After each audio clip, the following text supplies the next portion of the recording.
Untuk sebagian orang, hal yang paling enak dijadikan topik pembahasan ketika kita ngumpul-ngumpul adalah membahas kesalahan orang lain. Sepasang suami istri setiap pagi sebelum beraktivitas selalu sarapan bersama berdua. Dan tetangga mereka di seberang jalan sana, seorang ibu parubaya, juga selalu melakukan aktivitas pagi, yaitu menjemur baju yang dia sudah cuci. Saat sepasang suami istri ini sarapan, mereka selalu melihat ibu parubaya itu menjemur baju keluarganya dari balik jendela rumah mereka. Sambil sarapan, istrinya berkata, "Coba lihat deh Pak, pakaian yang ibu jemur itu masih kusam kelihatannya. Mungkin sabun yang dia pakai kurang bagus, atau mungkin cara mencucinya yang kurang bersih." Suaminya diam saja sambil terus menyantap sarapan yang sudah tersedia.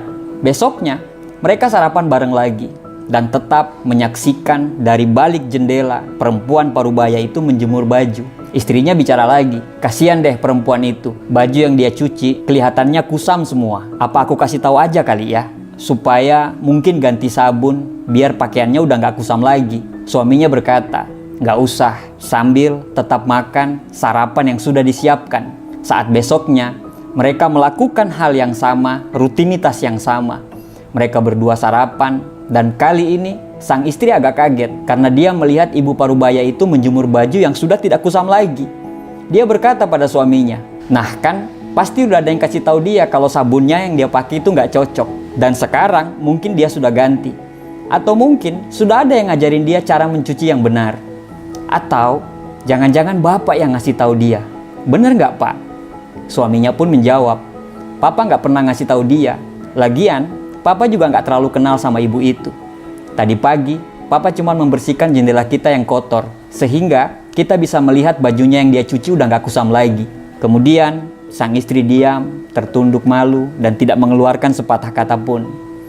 Dari cerita di atas kita simpulkan bahwa orang yang sama, situasi yang sama, tapi dengan jendela yang berbeda. Ternyata, bajunya kusam bukan karena salah sabun. Bajunya kusam bukan karena tidak pandai mencuci. Akan tetapi, bajunya yang kusam karena jendela rumah yang kusam. Kita bebas untuk memandang orang lain. Kita punya pilihan. Tidak ada yang melarang kita untuk berkomentar pedas di kolom komentar orang lain saat dia melakukan kesalahan yang belum tentu itu sebuah kesalahan. Tapi, bukankah lebih baik untuk menahan jari untuk berkomentar terhadap sesuatu yang kita tidak tahu kebenarannya? Bukankah lebih bijak untuk memilih diam daripada nantinya kita malu sendiri bila salah? Memberikan penilaian terhadap orang lain itu lebih mudah daripada menilai diri sendiri. Segala hal kita nilai, baik itu fisik, penampilan, karakter, sikap, dan lain sebagainya. Bahkan dengan orang yang baru ketemu, kita sudah berani menilai orang tersebut. Padahal kita belum tahu sepenuhnya tentang sifat, karakter, apalagi kedalaman hatinya. Hal ini seakan membenarkan pepatah mengatakan, "Gajah di pelupuk mata tidak kelihatan, tapi semut di seberang lautan itu jelas kelihatan." Memang sih, untuk sebagian orang, hal yang paling enak dijadikan topik pembahasan ketika kita ngumpul-ngumpul adalah membahas kesalahan orang lain. Wah, kalau membahas kesalahan orang lain, kita bisa duduk berjam-jam untuk membahas kesalahan tersebut. Bahkan setelah kumpul-kumpul tersebut, yang tadinya temanya si Abdi mencuri ayam, setelah pembicaraan tersebut, kesimpulannya menjadi si Abdi mencuri ayam, sapi, kambing, bahkan mencuri berkali-kali. Tema dan kesimpulan jadi jauh berbeda setelah pertemuan atau kumpul-kumpul tersebut. Kenapa ada orang yang suka membicarakan orang lain seperti itu? Mantan istri Presiden Amerika Eleanor Roosevelt pernah berkata, "Great mind talking about ideas, average mind talking about event, small mind talking about people." Orang-orang yang memiliki pemikiran kecil akan selalu bergosip. Orang-orang yang memiliki pemikiran rata-rata bisa mendengarkan gosip tetapi tidak bereaksi terhadap gosip tersebut. Dan orang-orang yang punya pemikiran hebat hanya suka berpikir atau bercerita tentang ide-ide dan dia sangat nggak menyukai gosip. Jika otak kita ini didominasi oleh small mind, maka ia akan selalu asik dengan urusan orang lain, sibuk menilai orang di luar dirinya, namun tidak menghasilkan apa-apa, kecuali perseteruan. Suka melihat orang lain dari sisi negatif dan lupa menilai dirinya sendiri. Tipe small mind ini bisa dikategorikan orang yang menghasilkan gosip. Saya tidak tahu Anda di tipe yang mana.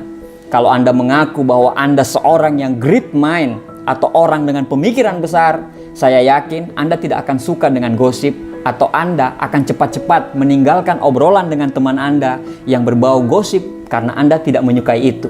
Introspeksi terhadap diri sendiri adalah cara terbaik agar kita tidak mudah menilai orang lain. Kalaupun harus menilai orang lain, jauh lebih elok jika menilai kebaikannya saja. Karena sesungguhnya tidak mudah untuk memahami dengan benar sifat dan karakter atau watak seseorang. Tidak ada manusia yang sempurna.